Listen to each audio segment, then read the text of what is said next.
मेरी ये जबान ऐसी दृढ़ता को प्राप्त हो जाए, बोलेगी तो राधा नहीं तो कट जाए। रसनाद्या तव गुण ही, केवल आपकी बात बोले नहीं तो ये नष्ट हो जाए। मुझे ऐसी जिह्वा नहीं चाहिए जो आपसे बिलक बात करे। दृढ़ियो, मुझे दृढ़ कर दो इस वाणी को, मेरी रसेंद्री को आपका उच्छिष्ट पाए, मेरी वाकेंद्री को आपका गुणगान करे। बस मुझे नहीं चाहिए और कुछ। राधा राधा राधा, क्या दुर्लभ रह जाएगा, क्या चाहिए। पलक झपकने को निमेष कहते हैं। इतने में राधा के प्रीतम ने अनंत ब्रह्मांडों का सृजन कर दिया। ऐसी किशोरी जो हमारी है और ऐसी किशोरी जो के अधीन लाल जो है, मुझे क्या चाहिए समझ में नहीं आता। कोई पदाधिकारी हाथ मिला दे तो छाती फुला के गर्भ में घूमोगे, वो पता नहीं दोबारा तुमसे मिले कि ना मिले, तुम्हारी बात समझ पाए कि ना समझ पाए। अनंत ब्रह्मांडों के स्वामी को अधीन रखने वाली प्रिया जो कह रहे तू मेरा है, तभी हमारे हृदय में निकलता है हमारे माई श्यामा जी को रात। ध्यान रखना, अगर प्रियाजू ने स्वीकार न किया होता तो वाणी से नहीं तुम बोल सकते कि मेरी प्रियाजू। ये तभी बोल सकते हो जब प्रियाजू ने स्वीकार किया है। तभी यहां बैठे हो वृंदावन में प्रियाजू के घर में, तभी आप प्रियाजू के निज जनों से प्रियाजू की बात सुन रहे हो। स्वीकार करो पहले कि प्रियाजू ने तुम्हें स्वीकार किया है। हे स्वामिनी जू, मुझे ऐसी दृढ़ता दे दो, निर्माणा भवतु रसनाद्या तव गुणई, मेरी जबान अनन्य हो जाए, केवल राधा यश गान करे, राधा बोले। सदा स्थातुम कांखे विपिन वर कुंजे तव नवयो, प्रियाजू मेरे शरीर को ऐसा कर दो कि वृंदावन छोड़ के ना जाए। ऐसा रोग दे दो, ऐसी परिस्थिति दे दो, ऐसी घटना कर दो कि वृंदावन से कभी बाहर जाने लायक ही न रहे। बड़ी कृपा। घबरा जाएगा हृदय, रोग दे दो। नहीं नहीं, हमें कहीं भी रखो, रोग मत देना। भव रोग तो लगा ही आए, उसको तो तुम जान ही नहीं पा रहे, जो तुम्हें बार बार जन्म मरण, कैसा कैसा कष्ट है। जीव मानव योनि में आया, गर्भ में आया, 9 महीना रहा, मर गया, फिर दूसरे गर्भ में गया। क्या दुर्गति है जीव की, समझ पा रहे। मानव योनि में हुआ, ऐसी जगह जन्मा, उठा के फेंक दिया, उठा के फेंक दिया जैसे कोई डस्टबिन में कूड़ा फेंकता है। क्या दुर्गति है जीव की, समझ नहीं पा रहे। आज तुम विवेकवान हो, बुद्धिमान हो, स्वस्थ हो, प्राप्त कर लो प्रभु को, नहीं कल पछताना पड़ेगा। कुछ काम नहीं करेगा तुम्हारी बुद्धि। जो बहुत बुद्धिमान है ना, यही देख लेना, यही तुम्हारी दृष्टि नहीं है इसलिए तुम्हें दिखाई नहीं दे रहा, दूर से दिखाई दे रहा है। कल जैसे बोले थे आज फिर बोल रहे हैं, यदि प्रभु के चरणों का आश्रय नहीं लोगे, नाम जप नहीं करोगे, शास्त्र मर्यादा का उल्लंघन करोगे, कोई भी हो, कितनी भी ऊंचाई, कितने भी बड़े पद में, कहीं भी तुम्हारा जितना भी वैभव है, तुम्हें संतोष नहीं प्रदान कर सकता। तुम्हारी चेतना तुम्हें जलाएगी, देख लेना। चिंता, शोक, भय, डिप्रेशन, दुख, इससे मुक्त नहीं हो सकते। कागज में लिख लो चाहे दिमाग में लिख लो।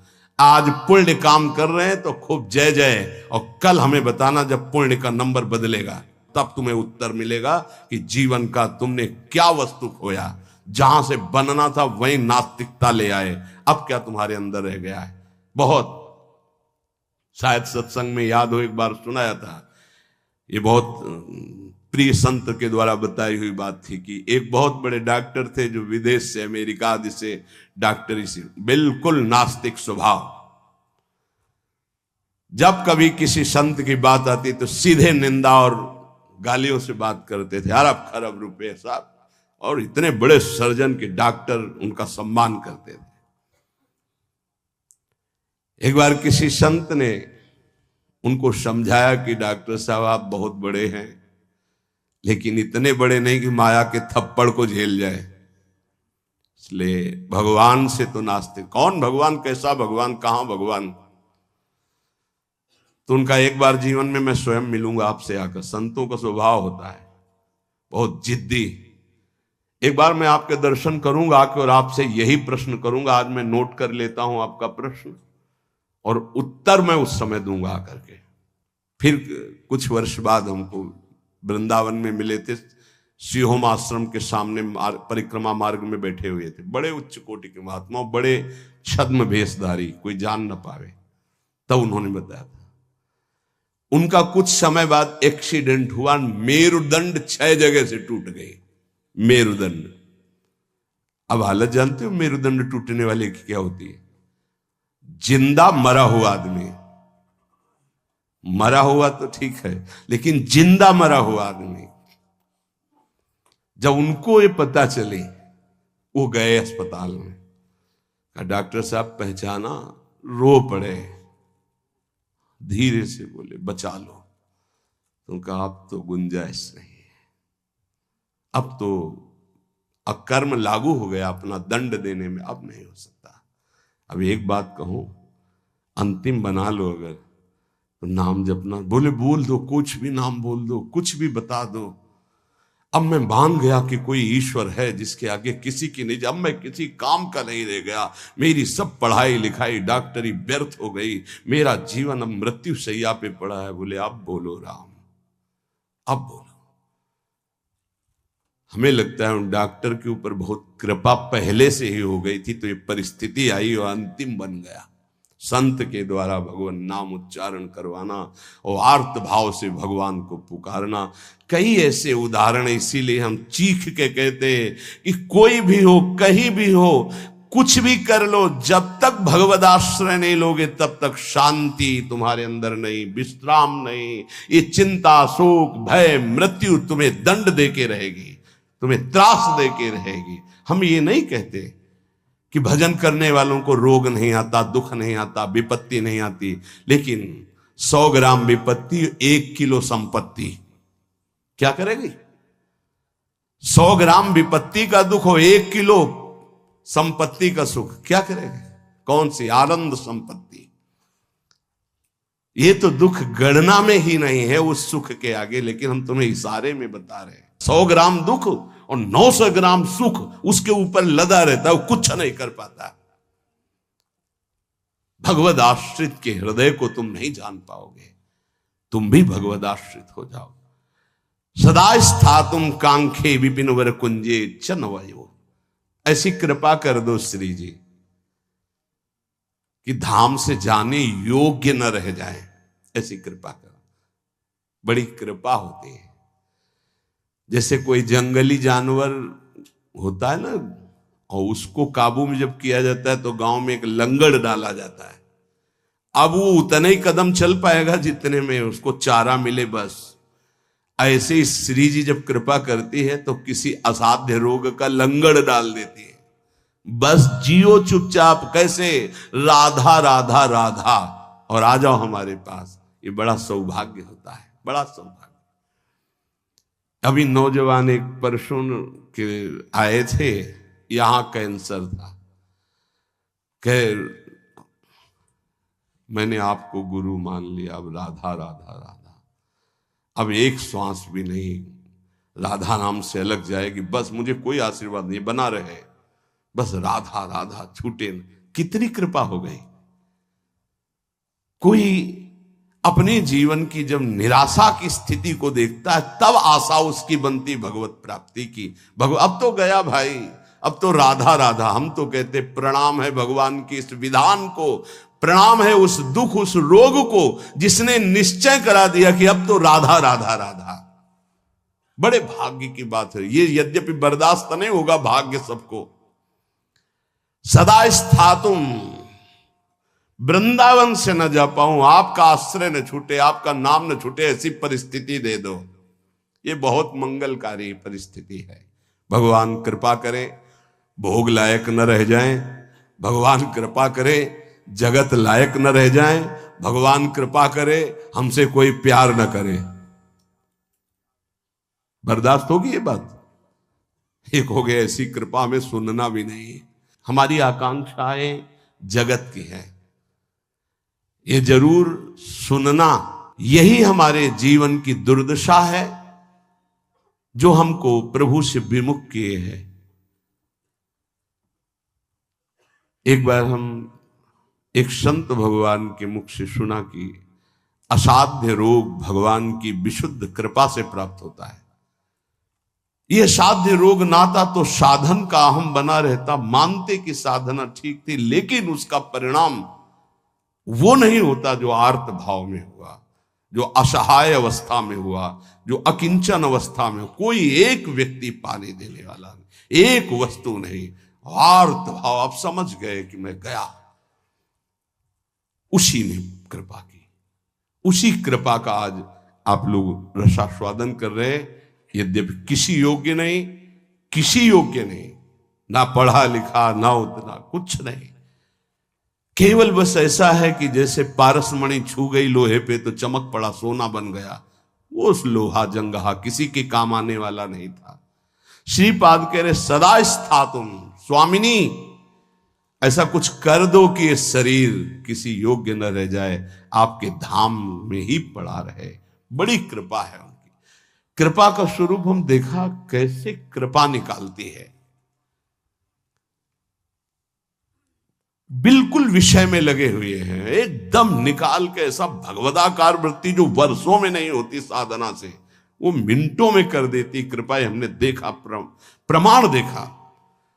वो अज्ञानी जीव नहीं जानते हैं उस कृपा को। कृपा एक क्षण में भगवत प्राप्ति करा देती, एक क्षण में। साधना तो असाधनों का त्याग करने के लिए होती, कृपा के लिए साधन असाधन कुछ मतलब। बाढ़ आई तो सब बहा के ले गई। ये कृपा बाढ़ है। श्रीपाद करे ऐसी कृपा कर दो कि मेरा जीवन सिर्फ वृंदावन। क्यों वृंदावन में ही? क्यों? ऐसा क्या खास बात है? केवल भगवत प्रेम प्राप्ति वृंदावन से हो सकती है। मोक्ष प्राप्ति तो काशी में भी हो जाएगी। प्रेम प्राप्ति ये वृंदावनेश्वरी। ये हम अपने छाती की बात कहते हैं। अगर तुम समझ पाओ, हमसे पूछो प्रमाण, तो हम इसीलिए छाती शब्द बोला है। यहां जब शरीर छूटता है तो वृंदा सखी, जैसे अभी इशारा हुआ था ना, इसमें निदेशात संप्राप्तो वर युवत युग्मम प्रिवहु। दो सखियों को आदेश किया, सब सखियों को बुला और पुष्पांजलि अर्पित करो। इशारा हुआ वृंदा सखी का, लताओं को इशारा हुआ, झंकृत। ऐसे ही यहां वृंदा सखी इशारा करती है। ये जीव हमारे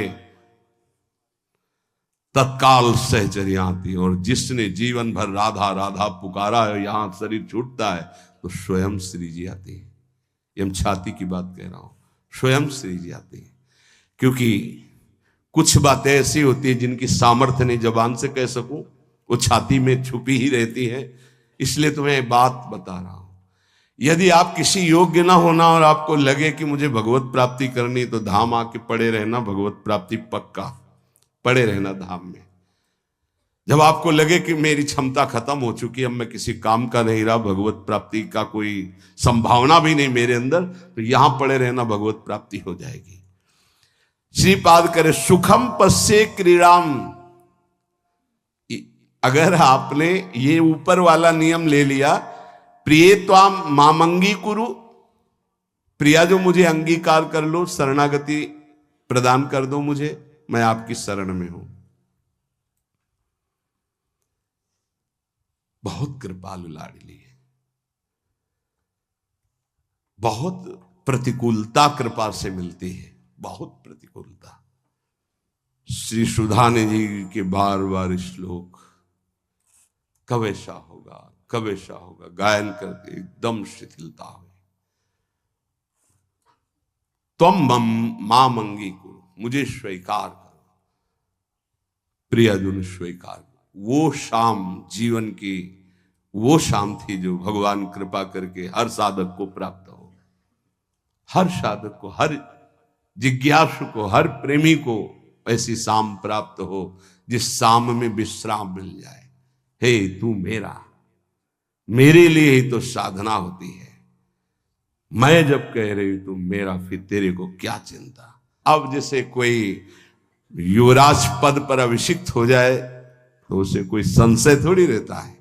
ऐसे ही हर समय आनंद मस्ती रहती, भयंकर पीड़ा की स्थिति में भी मन नाचता रहता है, केवल एक बात के लिए कि मेरी स्वामिनी ने मुझे स्वीकार कर लिया। इसीलिए मन से, प्राणों से, रोम रोम से केवल एक बात है, राधा राधा राधा। ये हम किसी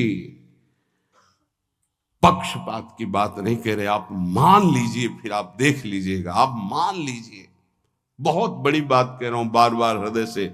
हमारी स्वामिनी का ऐसा स्वभाव, ऐसा प्रभाव अद्वितीय है, ना ऐसा सुना, ना देखा, ना अनुभव किया।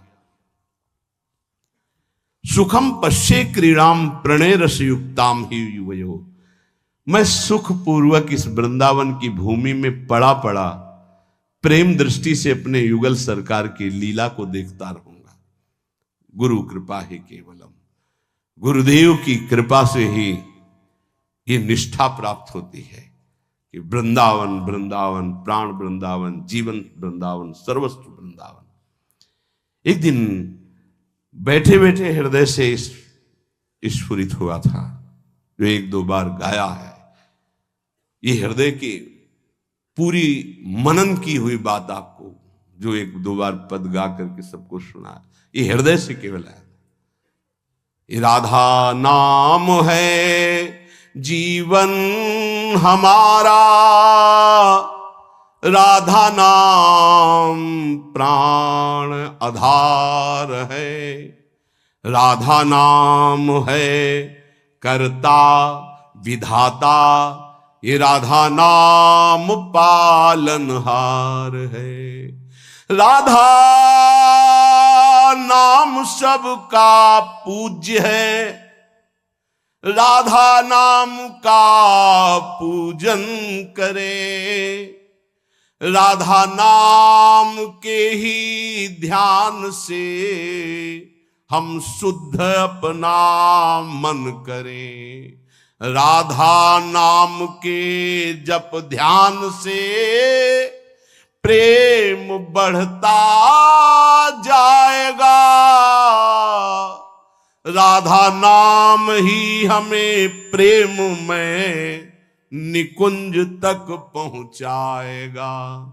इस पूरा जीवन का सार, ये हमारा जीवन है, ये प्राण है, यही हमारा कर्ता, यही हमारा विधाता, विधान बदलने वाला है, यही हमारा सर्वस्व है, यही हमें निकुंज तक पहुंचाएगा। विश्वास कर लीजिए। पड़ा रहूं इस रज में, राधा राधा पुकारता रहूं। कैसी इस रज की महिमा। श्री भट्ट देवाचार्य जी कहते हैं, अगर इस रज के बाहर संपत्ति की तो बात जाने दो, हरि भी खड़े होंगे तो आंख उठा के नहीं देखूंगा। विपिन राज सीमा के बाहर हरिहु को न निहार, रे मन वृंदा विपिन निहार। उपासक सर्वत्र सगुण निराकार की भावना में विराजमान वृत्ति के द्वारा सम हो जाता है। सगुण निराकार जैसे राधा वल्लभ, यह हमारा रूप है आराध्य का, लेकिन मुझे दिखाई नहीं दे रहा, सर्वत्र वही है। हम भावना करते हैं अव्यक्त रूप से, निराकार रूप से, सगुण निराकार। सगुण हमारे प्रभु राधा वल्लभ जी, आकार ये सब हैं, लेकिन इनके अंदर वो विराजमान हैं। यहां से संसार से जीवन मुक्त अब समिट गई पूरी ममता अपने प्रिया प्रीतम के चरणों में, तब ये प्रेम का प्रादुर्भाव होता है। भगवान से मनाना चाहिए कि हमारी बुद्धि को नष्ट कर दो। ये जो बहुत ज्ञान विज्ञान चलती है बुद्धि, प्रभु बस इसको इतना कर दो कि राधा राधा राधा राधा राधा, बस इतने में स्थित हो जाए, ना कोई तर्क आवे और ना कोई हमारी जानकारी की इच्छा रह जाए। उपासक के अंदर प्रश्न की धरा ही नहीं होनी चाहिए। जो हमको मिला इसके आगे हमको जानना ही नहीं चाहते, उससे सब कुछ प्रकट हो जाएगा। सच्ची मानिए, जीवन में कभी किसी से प्रश्न नहीं हुआ, कभी किसी से, गुरुदेव के सिवा, वो भी उपासना संबंध से। वैसे गुरु कृपा से सब प्रश्नों का समाधान होता है, वो मिलान के लिए। कि वेदांत कहता सर्वम खलमिदम ब्रह्म, तो प्रेम उपासना क्या कहती है? तो बोले सर्वान वस्तुतया निरीक्ष परम स्वाराध्य बुद्धिर्मम। तो ठीक है, हम इतनी जगह दर्शन करने जाते हैं, सब जगह प्रभु के अलग अलग नाम हैं, रूप वही वंशीधारी हैं, फिर मना क्यों किया जाता है? नहीं, कोई मना नहीं है। तो फिर हम वहां भावना क्या करें? हमारे राधा वल्लभ लाल जब इस कुंज में गए तो ये नाम पड़ गया, इस कुंज में गए। बस जो प्रश्न हमको उपासना संबंधी, बस अपने उपास्य देव में किसी भी तरह का तर्क कभी उपस्थित नहीं हुआ। उपास्य देव की उपासना को पुष्ट करने का प्रश्न, उपासक के अंदर कोई प्रश्न नहीं रहना चाहिए। जो मंत्र और नाम मिला है समस्त समाधानों का समाधान है। अनन्य ममता विष्णु और प्रेम संगीता। हमारी जो अनन्यता है वो पहले व्यापक तत्व में हो जाए, समाधान तभी प्राप्त होगा। ध्यान रखना, एक भी सृष्टि में कोई भी अगर हमारे प्रभु से अलग हमारी दृष्टि और व्यवहार में रहेगा तो भगवत प्राप्ति में बाधा रहेगी। इतना बड़ा खेल है। अनन्य ममता विष्णु, और विष्णु माने व्यापक। जो हम आराध्य देव का नाम स्वीकार किया गुरु प्रताप से, राधा वल्लभ लाल, वो राधा वल्लभ लाल विष्णु माने व्यापक। अनन्य ममता, हमारी ममता राधा वल्लभ लाल जी के चरणों में, और वो व्यापक, सब में वो व्यापक है। प्रेम संगीता, इसी से प्रेम का स्फुरण होगा। पहले सब में बराबर। हरिवंश नाम लीजिए अजात शत्रु ते सदा। देखो भला ऐसा है? ऐसा नहीं। इसीलिए नाम जपने पर भी नाम का रंग नहीं आ पा रहा, क्योंकि इससे नामापराध बन जाता है। किसी भी देवता की निंदा करना, भगवान शिव हरि में भेद रखना, संत वैष्णव गुरुदेव की निंदा करना, वेद के शास्त्रों के गुरु उपदेश के प्रतिकूल चलना, ना सुनने वाले को भी, ना चाहने वाले को भी, अश्रद्धालु को भी उपदेश करना, कई ऐसे नाम अपराध है। नाम को अर्थवाद मानना कि अरे ये तो केवल रोचकता बढ़ाने के लिए कहते हैं, ऐसा नाम का फल नहीं है। इन सब बातों से नाम जपने पर अरुचि हो जाती है, और नाम जपने पर भी नाम का फल प्रकाशित नहीं होता। अगर हम इसी जन्म में बहुत जल्दी लाभ प्राप्त करना चाहते हैं तो किसी से भी न राग न द्वेष। अनन्य ममता विष्णुर, जो व्यापक तत्व है। दो प्रकार की उपासना करनी ही होती है हर उपासक को। एक होती है सीमा के अंतर्गत, और एक होती असीम। ये दोनों उपासना की पद्धतियां स्वीकार करनी पड़ेगी। सीमा के अंतर्गत सिर्फ राधा वल्लभ लाल, असीम सर्वत्र राधा वल्लभ लाल। यो वृंदावन सीमनी कश्चन घनाश्चर्य किशोरी मणेश, ये सीमा के अंतर्गत। असीम सर्वान वस्तुतया निरीक्ष। दोनों पद्धतियां स्वीकार करनी ही पड़ती है। पहली पद्धति में समता और दूसरी पद्धति में ममता। समता करके विस्मृत, ममता करके आसक्त। ये प्रेम संग, प्रेम का प्रादुर्भाव। समझ पा रहे? अगर एक भी वस्तु व्यक्ति स्थान से कहीं भी नफरत है, द्वेष है, शत्रुता है, तो जब तक उसको नहीं मिटाओगे भगवत प्राप्त नहीं हो पाओगे। कहीं भी द्वेष नहीं था। केवल रंगनाथ जी के मंदिर के जो सेठ जी थे उनसे जरा सा द्वेष पूर्व का था लाला बाबू को, तो श्री कृष्णदास जी ने उनको विरक्त वेश नहीं दिया। और जिस दिन वो उनके सामने भिक्षावृत्ति के लिए खड़े हो गए और द्वेष खत्म हुआ, हृदय से लगाए और गए, तो रास्ते में मिल गए कि लाला बाबू आज तुम्हें हम विरक्त वेश देंगे। अर्थात हमारे गुरुदेव, हमारे इष्ट तभी प्रसन्न होते पूरी सृष्टि में किसी एक से भी वैर न रह जाए। अनन्य ममता विष्णुर ममता प्रेम संगीता भक्ति रित्युच्यते भीष्म प्रह्लादोद्धव नारदैः। श्री भक्ति के आचार्य देवर्षि नारद जी, भगवान श्री कृष्ण के परम मित्र, गोपियों के परम भक्त उद्धव जी, प्रह्लाद जी भक्तों में सर्वश्रेष्ठ, महामहिम श्री भीष्म जी, इन बड़े बड़े महापुरुषों का मत है कि इसी भक्ति से प्रेम का प्रादुर्भाव होता है। क्या? सब में विष्णुर व्यापक प्रभु हमारे, व्यवहार आपका ऐसा सम, और ममता अनन्य भाव से जो गुरुदेव प्रदत्त आराध्य देव का रूप है उसके सिवा, उसके सिवा नहीं। पूर्ण अनन्यता, पूर्ण समता। अभी आनंद आ जाए। ये जब उतरे हो अखाड़े पे तो चोट की क्या परवाह, दांव मारो विजयी भव, क्योंकि श्री जी हमारे संग है। नागरी दासी जन्म जितायो बलिहारी बलिहारी। शालोक के सारिष्ट सामीप्य सारूप्यकत्व मप्युतो दीयमानम न गृहणंति बिना मत सेवनम जनाहा। पहला भक्ति का स्वरूप और दूसरा निष्कामता का स्वरूप। उस उपासक में जो अनन्य ममता अपने आराध्य देव में करता है, उसको इस लोक के भोग परलोक के भोगों की तो बात जाने दो, मुक्तियों की भी इच्छा नहीं रहती। तो चलो हमारी स्थिति ऐसी नहीं, लेकिन हमें अपनी इच्छा को शासन में तो लेना पड़ेगा। अगर इच्छाएं बढ़ती गई तो तुच्छ इच्छाएं हैं, ये कहां हमें मुक्त होने देंगी, कहां हमें भक्त होने देंगी। जबकि शालोक्य भगवान के समान लोक का वैभव प्राप्त हो जाना। जैसे सुदामा पुरी बन गई तो सुदामा जी ने उस पुरी का भोग नहीं किया, पत्नी से कहा तुम्ही ने भेजा था, तुम ही इसका भोग करो, हम तो भिक्षावृत्ति से वैसे ही जिएंगे जैसे अपने प्यारे श्री कृष्ण के लिए जीते थे। शालोक्य नहीं स्वीकार किया। शारिष्ट भगवान के समान ऐश्वर्य विभूतियां बल विक्रम सब जागृत हो जाना। सामीप्य भगवान के समीप भगवत स्वरूप धारण करके विराजमान रहना।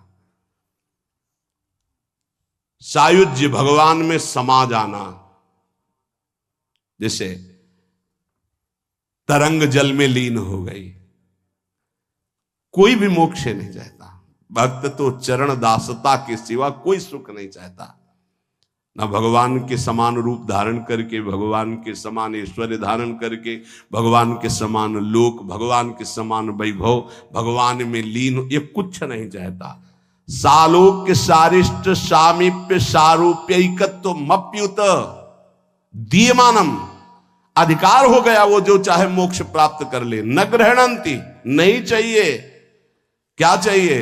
सेवनम जनाहा, केवल सेवा आपकी बस। ना मुझे और नहीं चाहिए, नहीं, ये पांचों मोक्ष नहीं चाहिए।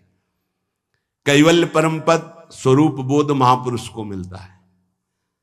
भक्तिवान कैवल्य परम पद का अधिकारी स्वयं हो जाता है, क्योंकि स्वरूप बोध भगवान के दर्शन और स्वरूप बोध एक ही साथ होता है। मम दर्शन फल परम अनुपा जीव पाव निज सहज स्वरूपा। और यहां तो भावदेह की प्राप्ति आचार्य कृपा से पहले ही हो जाती है। अलग अलग उपासना का खेल है। जैसे भाव से आप भजन कर रहे हो, आपको स्वरूप ज्ञान भी नहीं है, खूब नाम जप कर रहे हो, विकल हो प्रभु के लिए, कोई मैं कौन हूं क्या हूं कोई मतलब नहीं, तो भगवान दर्शन देंगे, जे ही दर्शन देंगे स्वरूप बोध हो जाएगा। प्रेम उपासना में जे ही प्रियाजु से आसक्ति बढ़ती है तो आचार्य चरण भावदेह प्रदान कर देते हैं, वहां स्वरूप पहले ही बोध हो गया। वो केवल परम पद का अधिकार प्राप्त करके उसका त्यागी प्रेम मार्ग में आगे बढ़ जाता है। सच्चिदानंद प्रभु के भजन में कैसे भी लग जाओ, मंगल ही मंगल है। इसके लिए तुम्हें थोड़े दिन यत्न करना जरूरी है, प्रयास करना जरूरी है। प्रारंभ में कहने लगते हैं मेरे से भजन नहीं होता, तो भजन तो सिद्धों से होता है, तुम्हें कैसे होने लगेगा? तुम्हें करना पड़ेगा। लोभ जगाओ सत्य वस्तु की प्राप्ति के लिए, सब कुछ मिल जाएगा। जैसे लोग अज्ञानी लोग कहते हैं तुम कहते हो तो नाम जपने से हमें भोजन मिल जाएगा क्या? तुम चिंता मत करो। तुम्हें अगर विश्वास हो तो जो हम तुम्हें नाम दे रहे हैं राधा राधा, ये अखिल पति भगवान को अधीन कर लेता है। यार भोजन में गिर गए तुम कि भोजन पता नहीं मिलेगा कि नहीं मिलेगा। और हमने ये कभी नहीं कहा कि आप ऐसे हाथ पे हाथ धर करके राधा राधा बोलो। हमने कहा अपने कर्तव्य का पालन करते हुए करो, कर्म करो, पुरुष कायर नहीं बनो, जबान से राधा राधा बोलो और अपने कर्तव्य का पालन करो, सब ठीक हो जाएगा। कर्तव्य कर्म से तुम्हें व्यवहार सामग्री मिलेगी और राधा नाम तुम्हें परमार्थ में बलशाली बना देगा। लेकिन ये अज्ञानी जीव समझते नहीं। एक बार भगवान शंकराचार्य जी आद्य गुरु, वो गंगा के किनारे देखा कि दो मछुआरे ऐसे समाधि लगाए मानो बैठे हो, बड़ी एकाग्रता से। वो बंसी जब डाली जाती है ऐसे, और जरा सा हिली तो ऐसे, तो गए भैया कितना समय बैठते हो? बोले सुबह से शाम तक महाराज। क्या मिलता है? महाराज कुछ मछलियां मिल जाती हैं, बेचते हैं, परिवार का पोषण होता है। कितने रुपया मिलते हैं? बोले इतने मिल जाते हैं। बोले ठीक है, इतना रुपया तुम्हें देंगे, भोजन देंगे, वस्त्र देंगे। 4 मठों की स्थापना उस समय हो चुकी थी। चलो मठों में विराजमान हो और नारायण नारायण का कीर्तन करो, बढ़िया भोजन मिलेगा, वस्त्र मिलेगा। महीने में इसके अनुपात से, रोज के अनुपात, मछली मारना बंद करो। चले गए, बैठा करो नारायण नारायण। बैठ गए, उनके सामने तो शुरू किया नारायण नारायण, और जो ही हो गए सो भाग गए। फिर मछली मारने लगे। फिर भगवान शंकराचार्य जी गए और उनका तुम भाग क्यों आए? बोले अपना भोजन और अपना पैसा ये सब आप रखो, हमसे वो नहीं होगा। हमें जो सुख मिलता है मछली मारने में, उन नारायण नारायण। अब वो साधक तो है नहीं। बोले हमको नहीं चाहिए तुम्हारा भोजन और रुपया। समझो, आप खिलवाड़ मत समझे। हर सुख सुविधा प्राप्त होने पर भी मन को रोक पाना, ये बड़े बहादुर हैं, ये बड़े वीर हैं जो श्री जी के लिए अपने समस्त संबंधों को स्वाहा करके और आगे कदम बढ़ा रहे हैं। खिलवाड़ ना समझो। उनको कहा गया कि तुम्हें मछली मारने से जितना मिलता है प्रति महीने मिलेगा, कोई चिंता नहीं, खाओ पियो, नारायण नारायण बोल। नहीं कर पाए, क्योंकि मना स्थिति जब तक राजी नहीं तब तक कैसे हो सकता। मना स्थिति को प्रभु में राजी करने वाले, इसीलिए सतरत सतरत सा लोकांतारित। तो आप सबसे प्रार्थना है, भजन सिद्धों का होता है, साधकों का नहीं। साधकों को प्रारंभ में बिना रुचि के, बिना भाव के, बिना स्वाद के भजन करना पड़ता है, और भजन ही हमारे जीवन को परम सुख में पहुंचाएगा। आत्यंतिक दुख की निवृत्ति, जहां लेस मात्र भी दुख नहीं प्यारे, वहां पहुंचने की बात कही जा रही है। इसलिए आप बात मान जाओ, क्योंकि ये ऐसी कोई वस्तु नहीं कि हम खरीद के आपको खवा दें, ऐसी कोई बात नहीं जो हम आपको दिखा दें। बस वाणी से कह के असमर्थ होकर के बस कहते हैं कि आप मान लो बात।